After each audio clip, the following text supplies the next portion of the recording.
Hello friends, एक बार फिर से बहुत बहुत स्वागत है आप सभी का हमारी इस चैनल मेजर टारगेट पे। तो फ्रेंड्स, साइंस के काफ़ी महत्वपूर्ण प्रश्न को लेकर आए हैं जो आप ही की मैट्रिक बोर्ड परीक्षा में प्रीवियस ईयर में बार बार पूछे गए हैं और इस बार भी पूछे जा सकते हैं। अगर इससे पहले वीवीआई क्वेश्चंस को नहीं देखे हैं तो सभी वीवीआई साइंस के क्वेश्चंस को ज़रूर देखना। एक एक क्वेश्चन आपके लिए काफ़ी ही इम्पोर्टेंट है और आप वीडियो को ज़रा भी स्किप ना करना क्योंकि सभी क्वेश्चन आपके लिए बहुत बहुत इंपॉर्टेंट है। ठीक है, और ये आपका वीवीआई क्वेश्चंस का पार्ट 4 है। जैसे कि आप लोग स्क्रीन में देखने पा रहे हैं कि most VVI objective questions for 2021 matric board परीक्षा। ठीक है, तो चलिए दोस्तों, जल्दी से वीडियो को आप लाइक कर दीजिए। ठीक है, अगर उससे पहले आप मेरे चैनल पर नए हो तो चैनल को सब्सक्राइब करके बेल आइकन को दबा देना ताकि इसी तरह की और भी वीडियो आप तक सबसे पहले पहुँचे। ठीक है, तो आइए देखिए हमारा जो पहला नंबर प्रश्न देखने पा रहे हैं कि 1 वोल्ट कहलाता है, बहुत ही इंपॉर्टेंट आपके एग्जाम्स के लिए 1 वोल्ट कहलाता है। ठीक है, तो देखिए ऑप्शन ए में आपका 1 जूल प्रति सेकेंड और ऑप्शन बी में आपका दिया हुआ है 1 जूल प्रति कूलाम और ऑप्शन सी में जूल प्रति एम्पियर और ऑप्शन डी में कोई नहीं। तो देखिए 1 वोल्ट जो कहलाता है आपका 1 जूल प्रति कूलाम को ही हम लोग कहते हैं 1 जूल, यानी कि इसका राइट आंसर हो जाएगा आपका ऑप्शन नंबर बी 1 जूल प्रति कूलाम। अब आइए देखिए हमारा जो नेक्स्ट प्रश्न है, दूसरा नंबर प्रश्न को देखिए कि घरों में विद्युत से दुर्घटना किसके कारण होती है। देखिए ऑप्शन ए में आपका फ्यूज तार, ऑप्शन बी में आपका शॉर्ट सर्किट और ऑप्शन डी में आपका उच्च धारा प्रवाह और ऑप्शन डी में आपका इनमें से कोई नहीं। जब भी घर में हम लोग बिजली यूज करते हैं तो वहाँ पे विद्युत दुर्घटना किसके कारण होता है, आपका शॉर्ट सर्किट के कारण ही होता है। ठीक है, यानी कि ऑप्शन नंबर 20 का राइट आंसर हो जाएगा शॉर्ट सर्किट।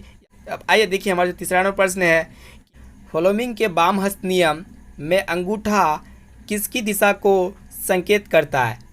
देखिए ऑप्शन ए में आपका धारा का और ऑप्शन बी में आपका चुंबकीय क्षेत्र का और ऑप्शन सी में आपका है बल का और ऑप्शन डी में इनमें से कोई नहीं। तो देखिए फॉलोइंग का जो बाएं हाथ का नियम है, अंगूठा जो डिनोट करता है वो दिशा को निर्देशित करता है बल का, फोर्स का दिशा को निर्देशित करता है, यानी कि ऑप्शन नंबर सी इसका राइट आंसर हो जाएगा बल का। अब आइए देखिए हमारा जो 4 नंबर प्रश्न है कि यहाँ पे सिंगल बॉन्ड CHO अभिक्रियाशील मूलक को क्या कहती है। ये भी बहुत ही इंपॉर्टेंट आपके एग्जाम्स के लिए। देखिए सिंगल बॉन्ड CHO के अभिक्रियाशील मूलक को हम लोग कहते हैं एल्डिहाइड, यानी कि ऑप्शन नंबर ए इसका राइट आंसर हो जाएगा आपका एल्डिहाइड।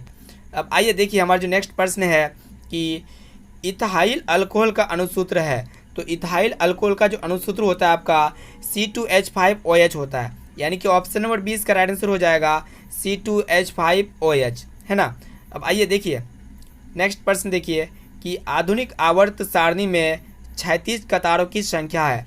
हमारा जो आधुनिक आवर्त सारणी है उसमें 36 कतारों की संख्या कितनी है वही आपको बताना है। देखिए ऑप्शन ए में आपका 18 है और ऑप्शन बी में आपका 7 है और ऑप्शन सी में 16 है और ऑप्शन डी में 10 है। तो देखिए आधुनिक आवर्त सारणी जो होता है उसमें 36 कतारों की जो संख्या होता है वो आपका 7 होता है, यानी कि ऑप्शन नंबर 20 का राइट आंसर हो जाएगा 7। अब आइए देखिए हमारा जो 7 नंबर प्रश्न है कि मानव में डायलिसिस थैली है। तो यहाँ पे आपको बतलाना है कि मानव में जो है डायलिसिस की थैली है, कौन सा थैली को हम लोग डायलिसिस की थैली कहते हैं। देखिए ऑप्शन ए में आपका नेफ्रॉन का और ऑप्शन बी में आपका है न्यूरॉन का और ऑप्शन सी में आपका है माइटोकॉन्ड्रिया का और ऑप्शन डी में आपका कोई नहीं। तो देखिए मानव में जो डायलिसिस थैली होता है वो आपका नेफ्रॉन होता है, यानी कि ऑप्शन नंबर ए इसका राइट आंसर हो जाएगा नेफ्रॉन। अब आइए देखिए हमारा जो 8 नंबर प्रश्न है कि निम्नलिखित में कौन उभयलिंगी जंतु है। तो यहाँ पे आपको उभयलिंगी जंतु बताना है कि यहाँ पे उभयलिंगी जंतु कौन है। तो ऑप्शन नंबर ए इसका राइट आंसर हो जाएगा, यानी कि केचुआ जो है उभयलिंगी जंतु होता है। अब आइए देखिए हमारा जो 9 नंबर प्रश्न है कि कुटपात किस में पाया जाता है। तो देखिए कुटपात जो पाया जाता है वो आपका अमीबा में पाया जाता है, यानी कि अमीबा में क्या पाया जाता है, कुटपात, जिसकी सहायता से वो क्या होता है, चलता है। ठीक है, यानी कि कुटपात की सहायता से वो अपना भोजन को पकड़ता है। ऑप्शन नंबर सी इसका राइट आंसर हो जाएगा अमीबा। अब आइए देखिए हमारा जो 10 नंबर प्रश्न है कि ग्लोबल वार्मिंग के लिए उत्तरदायी है। ये भी काफ़ी ही इंपॉर्टेंट आपके एग्जाम्स के लिए। तो ग्लोबल वार्मिंग जो होता है इसके लिए उत्तरदायी क्या होता है, वो आपका CO2 होता है, यानी कि कार्बन डाइऑक्साइड गैस जो होता है ग्लोबल वार्मिंग के लिए उत्तरदायी होता है। ऑप्शन नंबर सी इसका राइट आंसर हो जाएगा CO2। अब आइए देखिए हमारा जो 11 नंबर प्रश्न है, ये भी काफ़ी ही इंपॉर्टेंट आपके एग्जाम्स के लिए कि साग सब्जियों का विघटित होकर कंपोस्ट बनना किस प्रकार की अभिक्रिया का है, यानी कि किस प्रकार का अभिक्रिया है। जब भी साग सब्जी का विघटित होता है तो कंपोस्ट बनता है, ये किस प्रकार का आपको रिएक्शंस बतलाना है। ठीक है, ये भी बहुत ही इंपॉर्टेंट आपके एग्जाम्स के लिए। देखिए ऑप्शन ए में आपका है अवक्षेपण, और ऑप्शन बी में आपका है उष्माक्षेपी, और ऑप्शन सी में आपका है उष्माशोषी, और ऑप्शन डी में आपका है संयोजन। तो देखिए इस तरह का रिएक्शंस को हम लोग कहते हैं उष्माक्षेपी रिएक्शंस, यानी कि जिसमें उष्मा का निष्कर्षण होता है यानी कि उत्सर्जन होता है, उसको हम लोग कहते हैं उष्माक्षेपी रिएक्शन। ऑप्शन नंबर 20 का राइट आंसर हो जाएगा। ठीक है, अब आइए देखिए हमारा जो 12 नंबर प्रश्न है कि उपचयन वह अभिक्रिया है जिसमें है क्या होता है, ऑक्सीजन का त्याग होता है, हाइड्रोजन का वियोग होता है, और इसके साथ साथ इलेक्ट्रॉन का त्याग होता है। तो इसका राइट आंसर हो जाएगा आपका ऑप्शन नंबर डी, इनमें से सभी। ठीक है, अब आइए देखिए हमारा जो 13 नंबर प्रश्न है ये भी काफ़ी इंपॉर्टेंट है। तो यहाँ पे आपको बतलाना है कि निम्नलिखित में कौन ऑक्सीकारक है। तो यहाँ पे आपको ऑक्सीडाइजेशन बतलाना है कि ऑक्सीकारक इनमें से कौन है। देखिए ऑप्शन ए में आपका H2, और ऑप्शन बी में आपका है CO, और ऑप्शन सी में आपका H2S, और ऑप्शन डी में आपका है Cr। तो देखिए यहाँ पे ऑक्सीकारक आपका हो जाएगा H2S, यानी कि ऑप्शन नंबर सी इसका राइट आंसर हो जाएगा H2S। अब आइए देखिए हमारा जो 14 नंबर प्रश्न है, 14 नंबर प्रश्न को देखिए कि किसी अम्लीय विलयन का pH होता है। किसी भी जलीय विलयन अम्लीय तब होता है जब उसका pH मान 7 से कम होता है, यानी कि ऑप्शन नंबर सी इसका राइट आंसर हो जाएगा 7 से कम। अब आइए देखिए हमारा जो 15 नंबर प्रश्न है कि सोडियम कार्बोनेट का अणुसूत्र है। ये भी काफ़ी महत्वपूर्ण है कि सोडियम कार्बोनेट का जो अणुसूत्र होता है वो आपका Na2CO3 होता है, यानी कि आपका ऑप्शन नंबर ए इसका राइट आंसर हो जाएगा सोडियम कार्बोनेट। ठीक है, Na2CO3। अब आइए देखिए हमारा जो 16 नंबर प्रश्न है ये भी बहुत ही इंपॉर्टेंट है कि चूना पत्थर या खड़िया या संगमरमर किसका विविध रूप है। ठीक है, तो यहाँ पे आपका चूना पत्थर, खड़िया या संगमरमर जो है किसका विविध रूप है।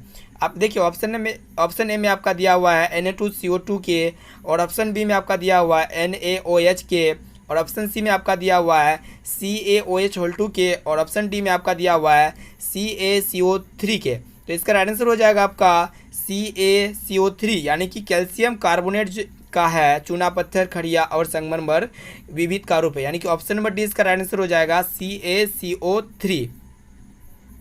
अब आइए देखिए हमारा जो 17 नंबर प्रश्न है कि जठर रस का pH मान लगभग है। तो देखिए जठर रस का pH मान जो होता है लगभग में 1.2 होता है, यानी कि ऑप्शन नंबर ए इसका राइट आंसर हो जाएगा 1.2। अब आइए देखिए हमारा जो 18 नंबर प्रश्न है कि प्रकाश की किरणें गमन करती है।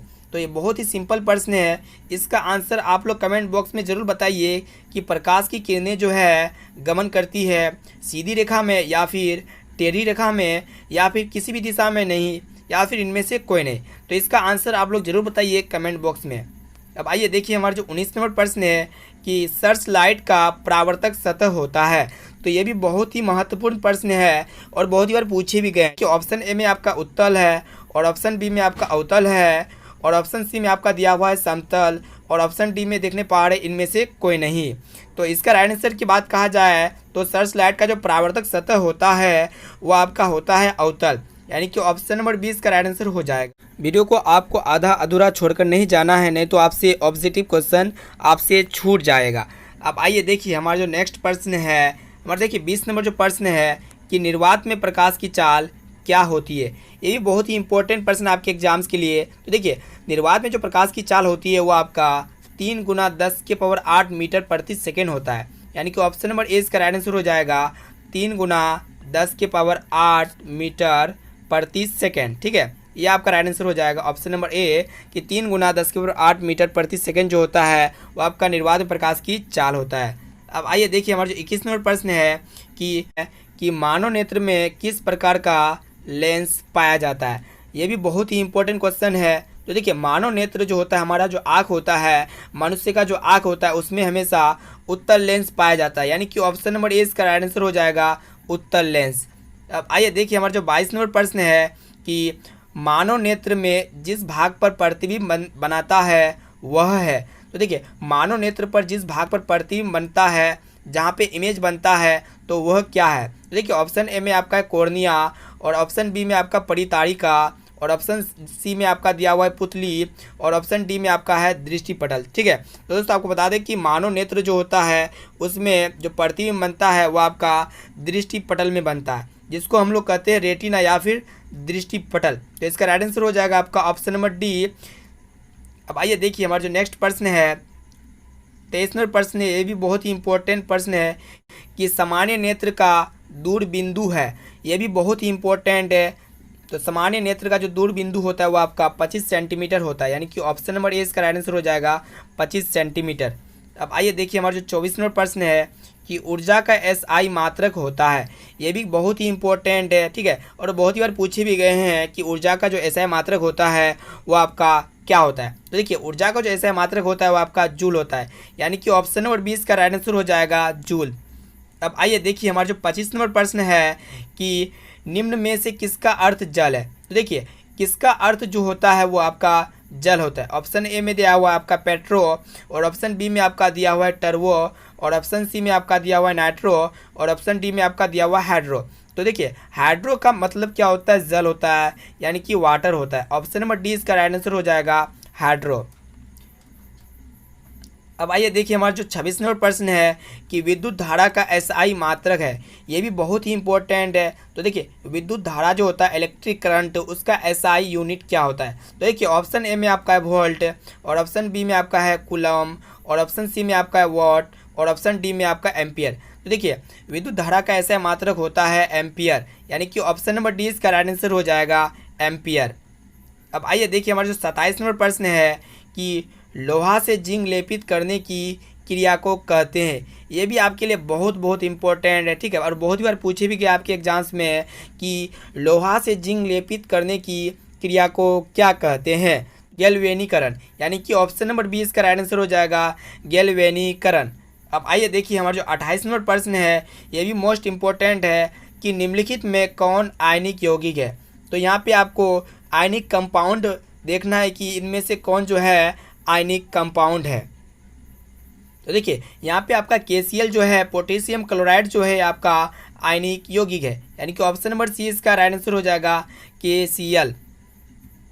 अब आइए देखिए हमारा जो 29 नंबर प्रश्न है कि बॉक्साइट निम्नलिखित में किस धातु का अयस्क है, ये भी काफ़ी इंपॉर्टेंट है आपके एग्जाम्स के लिए। बॉक्साइट जो है निम्नलिखित में से किस धातु का अयस्क है, तो इसका राइट आंसर हो जाएगा आपका एल्युमिनियम। अब आइए देखिए हमारा जो 30 नंबर प्रश्न है कि सक्रियता श्रेणी में सबसे क्रियाशील धातु है, ये भी बहुत ही इंपॉर्टेंट आपके एग्जाम्स में। तो देखिए यहाँ पे सक्रियता श्रेणी में जो है सबसे क्रियाशील धातु वो आपका होता है सोडियम, यानी कि ऑप्शन नंबर 20 का राइट आंसर हो जाएगा, जिसको हम लोग कहते हैं संकेत में Na। अगर आप इसका PDF प्राप्त करना चाहते हैं तो हमारे व्हाट्सएप ग्रुप में ज़रूर ऐड हो जाए, वहाँ पे आपको PDF प्राप्त हो जाएगा, ठीक है। और इसे आप एक बार ज़रूर शेयर करें ताकि सभी स्टूडेंट्स जो है अच्छे से अच्छे मार्क्स ला सके 2021 मैट्रिक के बोर्ड परीक्षा में, ठीक है, और बेहतर से बेहतर अभी से तैयारी कर सके।